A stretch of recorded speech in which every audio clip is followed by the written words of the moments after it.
बुलेटिनच्या सुरुवातीला अतिशय महत्त्वाची बातमी आहे। उपमुख्यमंत्री एकनाथ शिंदे यांना जीवे मारण्याची धमकी देणारा व्हिडिओ व्हायरल होतोय।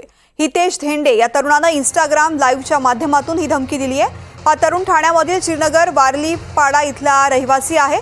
या संदर्भातली अशी माहिती मिळते। या तरुणाविरोधात पोलीस ठाण्यात गुन्हा दाखल झाला असून पोलीस त्या तरुणाचा शोध घेत आहेत। दरम्यान शिवसैनिक पोलीस ठाण्याबाहेर मोठ्या संख्येने जमल्याचं पाहायला मिळालंय। उपमुख्यमंत्री एकनाथ शिंदेंना जीवे मारण्याची धमकी देण्यात आलेली आहे। हितेश धेंडे या तरुणाकडून शिंदेंना धमकी दिली गेली आहे।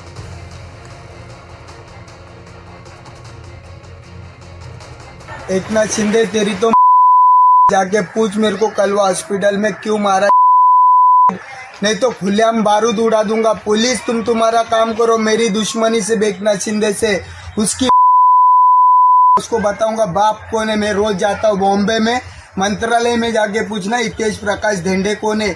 एकनाथ शिंदे आज तेरे घर के ऊपर फायरिंग जरूर होएगी तेरी माँ, समझा ना। एकनाथ शिंदे तेरी तो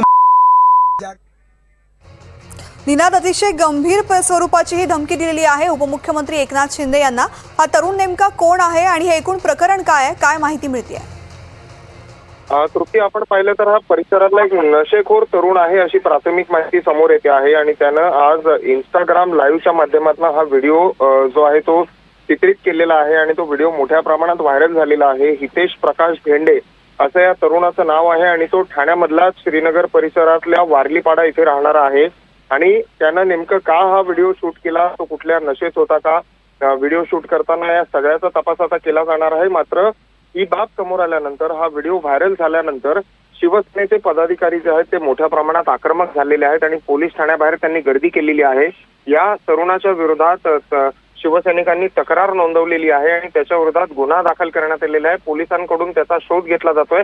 मात्र ज्या पद्धतीनं त्यानं ही धमकी दिलेली आहे, अतिशय शिवराळ भाषा वापरलेली आहे उपमुख्यमंत्री एकनाथ शिंदे यांच्याबद्दल, त्यामुळे हे प्रकरण पोलीस सुद्धा अतिशय गांभीर्याने घेत आहेत आणि या तरुणाला अटक केल्यानंतरच नेमकी त्यांनी धमकी का दिली, त्याच्या मागची काय कारण आहेत ती समोर येऊ शकणार आहे। निश्चित निनाद, धन्यवाद संपूर्ण सविस्तर माहितीसाठी।